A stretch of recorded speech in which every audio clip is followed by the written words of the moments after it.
I opened my eyes after the battle. She was kneeling beside me. "Do I belong to you now?" As the awakening Captain Joran Voss felt consciousness return like a slow tide, bringing with it the familiar ache of battlefield injuries, the medical bays, sterile lights pierced through his eyelids, and the soft hum of life support systems filled his ears.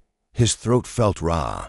His left shoulder throbbed with the familiar burn of plasma fire, and every muscle in his body protested as he tried to shift position. The Titan offensive had been brutal. 3 weeks of house-to-house fighting on Kepler 7, pushing back the hegemony forces that had occupied the mining colonies for 2 years. Joran remembered the final assault on the command center, the explosion that had thrown him against a reinforced wall, and then nothing. "You're awake," came a soft voice from the corner of the room. Joran turned his head slowly, expecting to see a medical technician or perhaps Lieutenant Torres with a mission to brief. Instead, he found himself looking at a young woman kneeling on the floor beside his bed.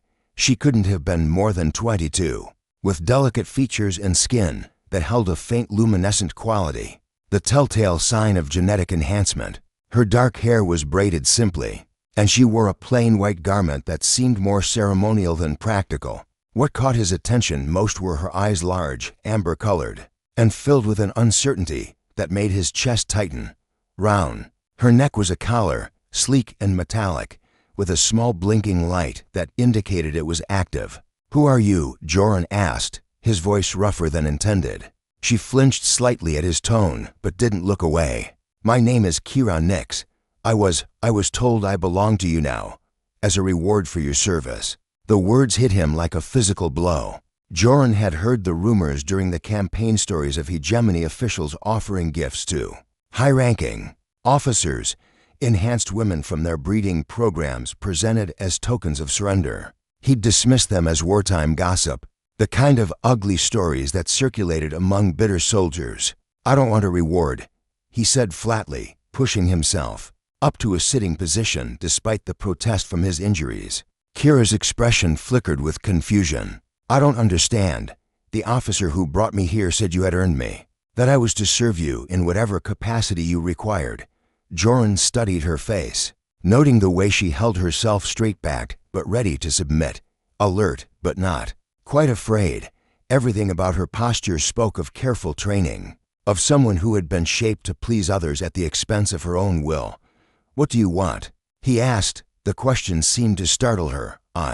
What I want doesn't matter. I'm here to fulfill your needs. That's not what I asked." Joran swung his legs over the side of the bed, ignoring the wave of dizziness that followed. "I asked what you want, not what you were told to want, not what you think I want to hear. What do you actually want?" Kira stared at him for a long moment, and he could see her struggling with the concept. When she finally spoke, her voice was barely above a whisper. "I want to not be afraid anymore." The simple honesty of her answer cut through him. Joran looked at the collar round her neck, at the way she held herself like someone expecting punishment, and felt something harden in his chest. He'd spent 3 years fighting the hegemony's oppression, watching them strip away the humanity of entire populations. He wouldn't let them make him complicit in their crimes. "Then we need to talk," he said. "But first, we need to get that thing off your neck." The choice getting the collar removed proved more complicated than Joran had anticipated. The medical bay's chief technician, Dr. Reeves, examined the device with obvious discomfort. "It's not just a tracking collar," she explained, running a scanner over the metallic band. "It's integrated with her nervous system. There are neural inhibitors built into the design if she moves outside designated parameters, or if the collar detects certain stress responses. It delivers corrective stimulation." "Corrective stimulation," Joran repeated, his voice flat. "Pain compliance," Dr. Reeves said more directly. "Remove it incorrectly, and the shock could cause permanent neurological damage."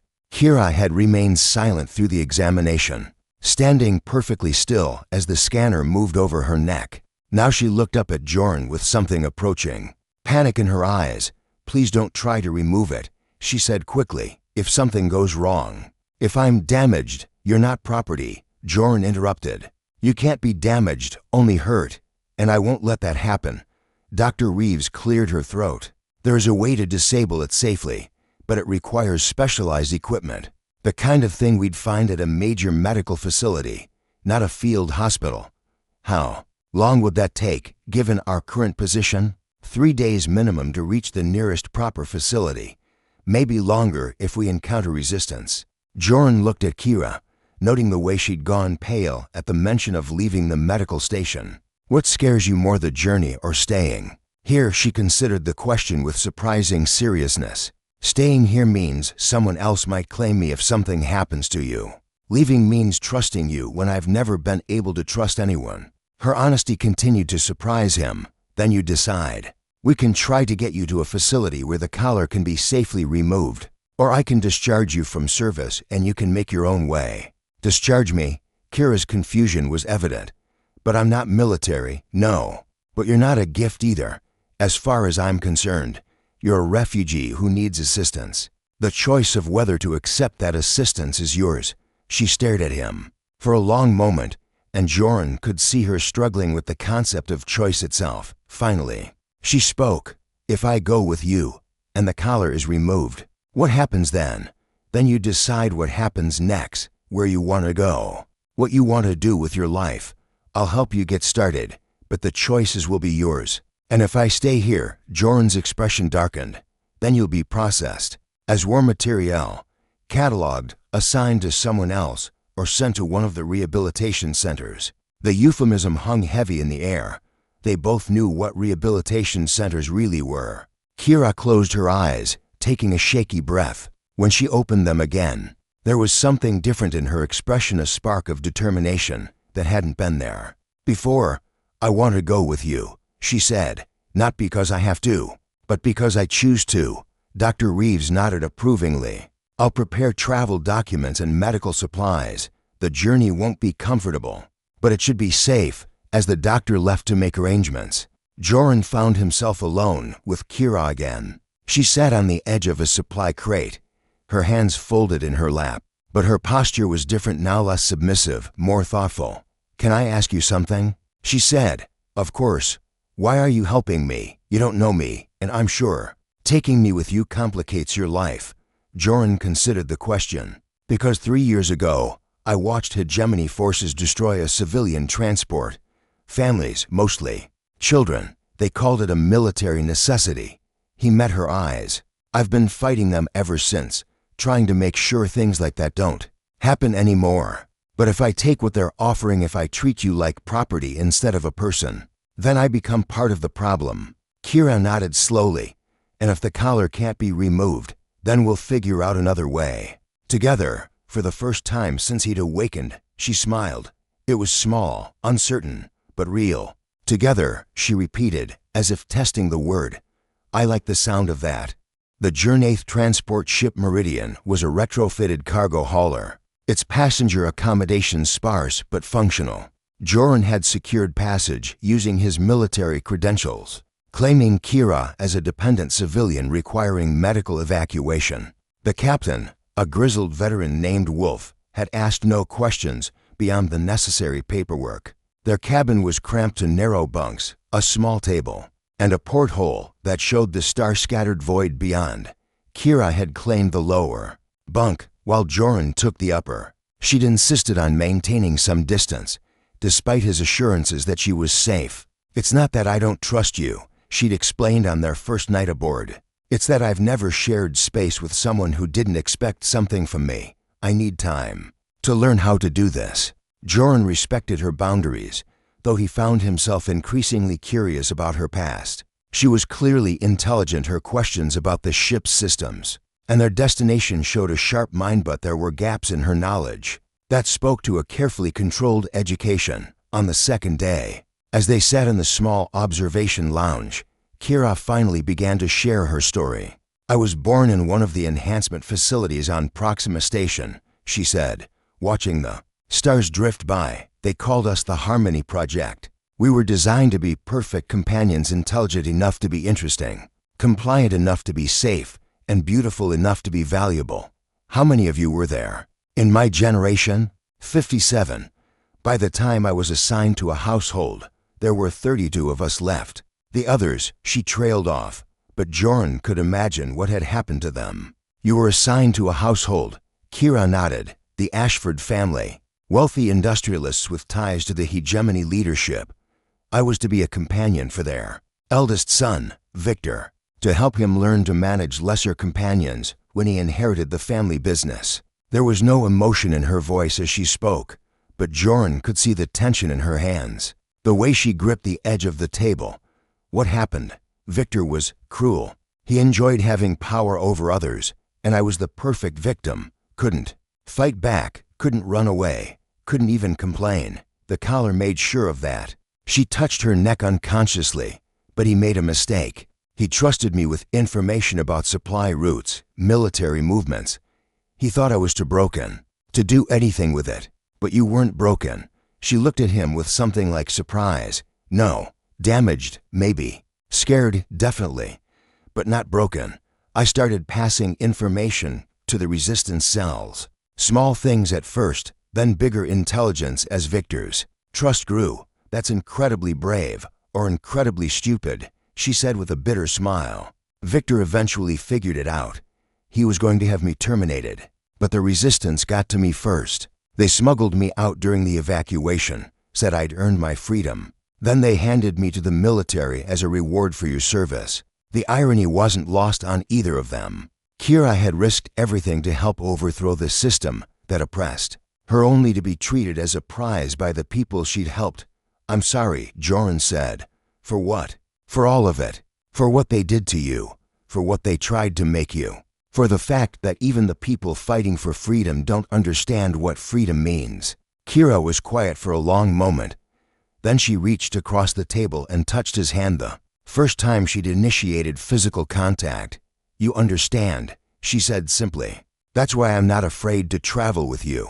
That night, as Joran lay in his bunk listening to the quiet sounds of the ship around them, he heard Kira whisper from below. Joran, yeah, when the collar comes off, I don't know who I'll be without it.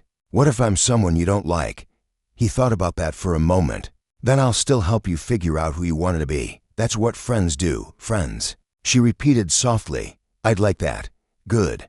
Get some sleep. We'll reach Cygnus Station tomorrow. But sleep was a long time coming for both of them. Freedom's Price-Assigna Station was a sprawling orbital facility that served as both a major trade hub and a medical center for the outer colonies. Dr. Helena Voss, no relation to Joran, despite the shared surname, was one of the few specialists qualified to safely remove neural compliance devices. I won't lie to you, she told them in her sterile office. The procedure is risky. The collar has been in place for years, and removing it will cause significant neurological adjustment. There could be personality changes, memory fluctuations, even temporary paralysis. Kira sat rigidly in her chair, hands clasped tightly in her lap. What are the chances of permanent damage? About 15%. But there's also a 15% chance that leaving it in place will cause progressive deterioration over the next few years. The choice is yours. Joran watched Kira struggle with the decision. He wanted to offer advice, to help her choose, but he knew this was something she had to decide for herself. If something goes wrong, she said finally, if I'm different after, will you still help me? Yes, Joran said without hesitation. She nodded slowly. Then I want to try. The procedure took 3 hours. Joran paced the waiting room, unable to concentrate on anything else. Dr. Voss had warned him that the first few days after removal would be the most critical. Kira's nervous system would need time to adapt to functioning without the collar's constant influence. When he was finally allowed to see her, Kira was lying in a recovery bed, her neck wrapped in healing bandages. She looked pale and fragile, but her eyes were alert. How do you feel? He asked, pulling a chair beside her bed.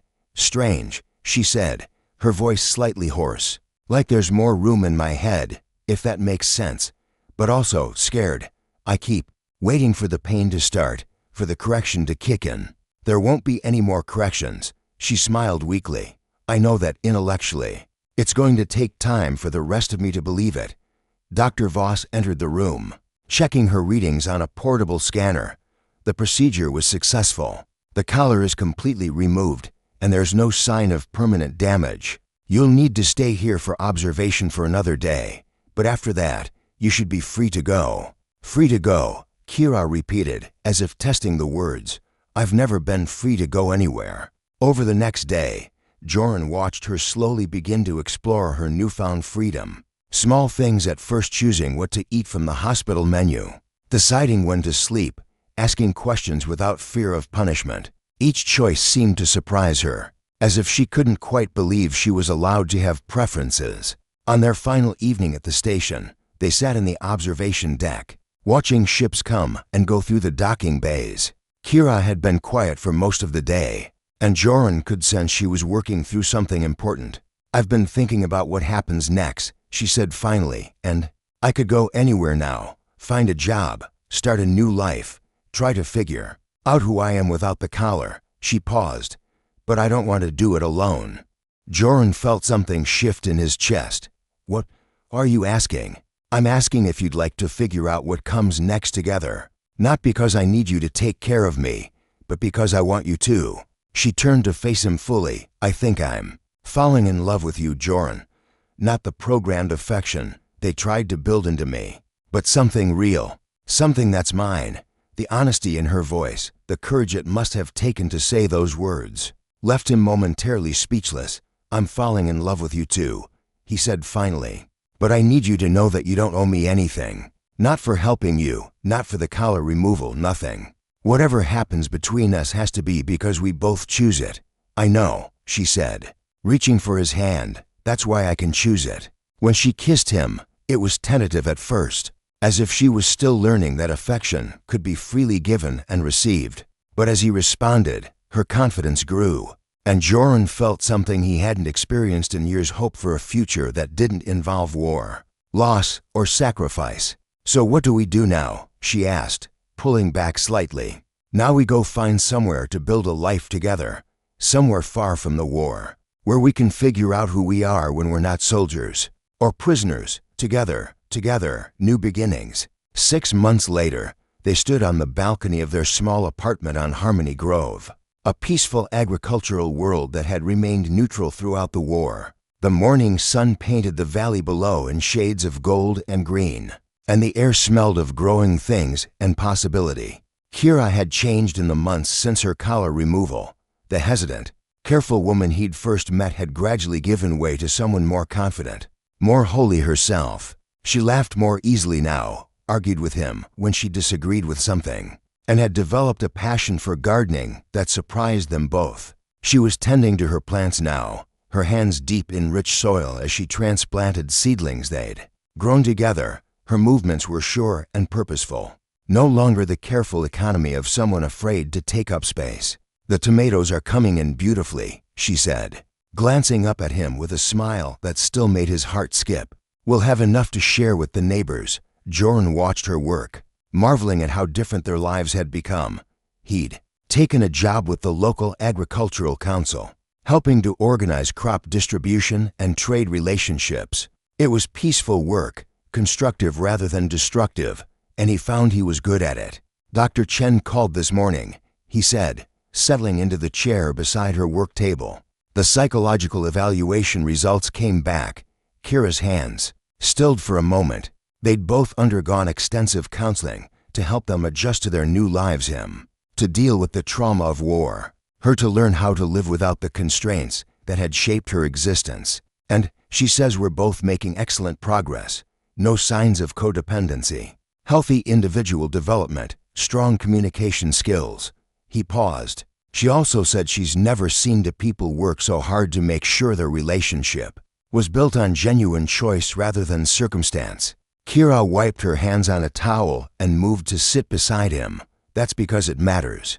Choice is the only thing that makes love real. They sat in comfortable silence for a while, watching the activity in the valley below. Farmers tending their fields, children playing in the communal gardens, neighbors helping each other with the 1,000 small tasks that made up daily life. It was so different from the sterile military installations and oppressive facilities that had shaped both their pasts. I got a message from Dr. Voss, Kira said eventually, the specialist who removed my collar. She's been working with other survivors from the enhancement programs. She wants to know if I'd be willing to talk to some of them, share my experience. Joran looked at her carefully. How do you feel about that? Scared, she admitted, but also hopeful. Maybe my story could help someone else realize that freedom is possible. She met his eyes. Would you come with me? Not to speak for me, but just to be there, of course. But only if you're sure it's what you want.